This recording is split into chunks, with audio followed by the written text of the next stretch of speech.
सीतारामचन्द्राभ्यां नमः। শ্রীমদ্ বাল্মীকি রামায়ণ বালকাণ্ড বা আদিকাণ্ড, ত্রয়োদশ সর্গ। রাজা দশরথের মহর্ষি বশিষ্ঠকে যজ্ঞ প্রস্তুতির জন্য অনুরোধ, মহর্ষি বশিষ্ঠ কর্তৃক যজ্ঞকার্যের সেবক নিযুক্তি, রাজার আদেশে বিভিন্ন দেশের রাজাদের নিমন্ত্রণ এবং সপত্নীক রাজার যজ্ঞে দীক্ষা গ্রহণ।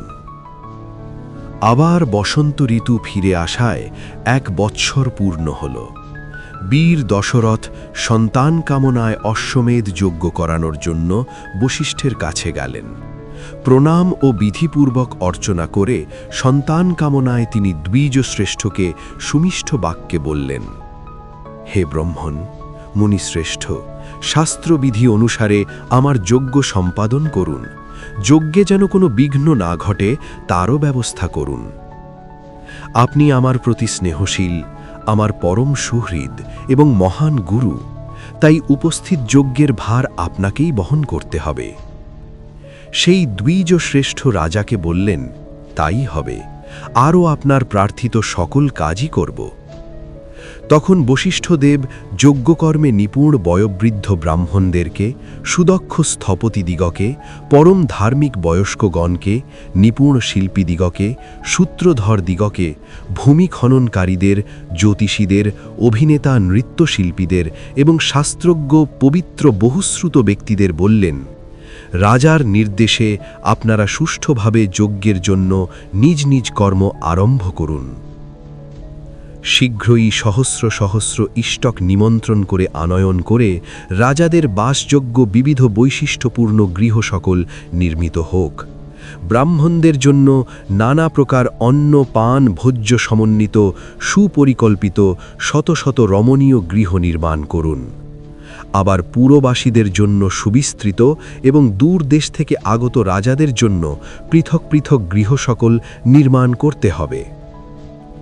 অশ্বশালা, হস্তিশালা, সাধারণ লোকের জন্য শয়ন গৃহ সকল এবং বৈদেশিক সৈন্যের জন্য বৃহৎ বৃহৎ গৃহ সকল, অর্থান্তরে স্তুতি পাঠক পণ্ডিতদের জন্য গৃহ নির্মাণ করতে হবে। নগরবাসীদের বাসস্থানগুলি যেন বহুবিধ খাদ্যদ্রব্যে এবং সর্ববিধ মনোরম সামগ্রীতে পূর্ণ থাকে। মনোরম খাদ্যসমূহ জনসাধারণকে সৎকারপূর্বক বিধিমতো দান করতে হবে, অবশ্যই অবহেলাপূর্বক দান করলে চলবে না। যেন সকল বর্ণের লোক অর্থাৎ ব্রাহ্মণ, ক্ষত্রিয়, বৈশ্য, শূদ্র জনগণই উত্তমরূপে সৎকার এবং সেবা প্রাপ্ত হন, তা অবহেলা প্রদর্শন করা উচিত নয়, তা দেখতে হবে। কাম ও ক্রোধের বশবর্তী হয়ে কারও প্রতি অবহেলা প্রদর্শন করা উচিত নয়।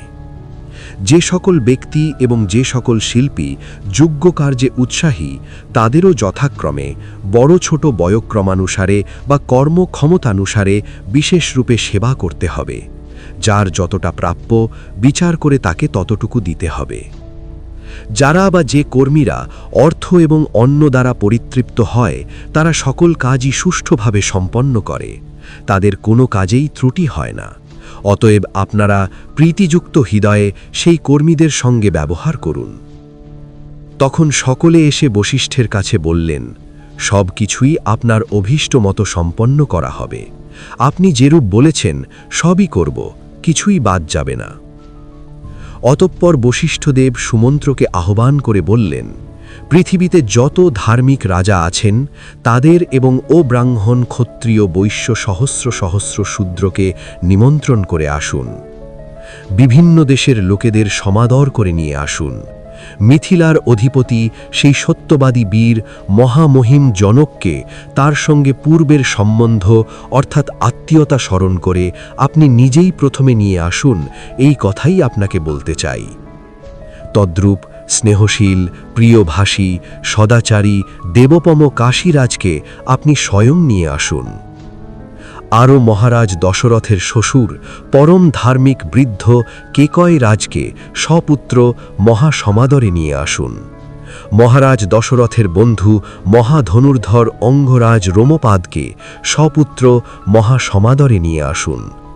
কোশলরাজ ভানুমানকে, সর্বশাস্ত্র বিশারদ পরম উদার পুরুষশ্রেষ্ঠ বীর মগধরাজ প্রাপ্তিযজ্ঞে পূর্বদেশীয়, সিন্ধু সৌবীর সুরাষ্ট্রদেশীয় এবং দক্ষিণ দেশীয় নৃপতিগণকে এবং পৃথিবীতে মহারাজ দশরথের প্রতি স্নেহশীল আর যে সব রাজারা আছেন সনুচর এবং সবান্ধব সেই সব রাজাদের মহান দূতের মাধ্যমে নিমন্ত্রণ সংবাদ পাঠান। মহারাজের আদেশ অনুসারে তাদের সকলকে সমাদরের সহিত সৎকারপূর্বক যথাশীঘ্র নিয়ে আসুন। বশিষ্ঠদেবের সেই কথা শুনে রাজাদের শীঘ্র সেখানে নিয়ে আসার জন্য সুমন্ত্র যোগ্য পুরুষদের আদেশ দিলেন। মহামুনি বশিষ্ঠের নির্দেশে মহাবুদ্ধিমান ধর্মাত্মা সুমন্ত্র নিজেই রাজাদের নিয়ে আসার জন্য শীঘ্রগামী হয়ে প্রস্থান করলেন। কর্মচারীরা সকলে যজ্ঞের জন্য আয়োজিত সকল বিষয় বা দ্রব্য সামগ্রী সম্বন্ধে মহর্ষি বশিষ্ঠকে জানালেন। তখন সন্তুষ্ট হয়ে ব্রাহ্মণ শ্রেষ্ঠ বশিষ্ঠ মুনি তাদের সকলকে বললেন, কাউকেই অবহেলা বা অনাদর করে কিছু দান করা উচিত নয়, কারণ অবজ্ঞাপূর্বক কৃত দান দাতাকে নষ্ট বা ধ্বংস করে। অনন্তর কয়েক দিনের মধ্যেই রাজা দশরথের জন্য বহু রত্ন সম্ভার নিয়ে বিভিন্ন দেশের রাজারা অযোধ্যায় উপস্থিত হলেন। তখন বশিষ্ঠ প্রসন্ন হয়ে রাজা দশরথকে বললেন, হে পুরুষ সিংহ, আপনার নির্দেশে রাজারা সকলেই উপস্থিত হয়েছেন। হে নৃপশ্রেষ্ঠ, আমিও সকলকে যথাযথ সম্বর্ধনা জানিয়েছি। সুনিপুণ কর্মীরা যজ্ঞের জন্য সকল কর্ম সুসম্পন্ন করেছেন। আপনিও যজ্ঞ করার জন্য যজ্ঞভূমির নিকটে গমন করুন। হে মহারাজ, আপনি দেখে আসুন যজ্ঞভূমির চারিদিকে প্রয়োজনীয় বস্তু সকল আনিত এবং একত্রিত করা হয়েছে। মনে হবে যেন কল্পনাকে রূপ দেওয়া হয়েছে, অর্থাৎ কল্পনা দ্বারা রূপায়িত হয়েছে। তখন মুনিবর বশিষ্ঠ এবং ঋষি ঋষ্যশৃঙ্গের অনুমতি নিয়ে মহারাজ দশরথ শুভ নক্ষত্রযুক্ত দিনে রাজভবন থেকে যজ্ঞভূমির দিকে প্রস্থান করলেন। তখন বশিষ্ঠ প্রমুখ দ্বিজশ্রেষ্ঠগণ ঋষি ঋষ্যশৃঙ্গকে পুরোভাগে নিয়ে যজ্ঞভূমিতে গমন করলেন।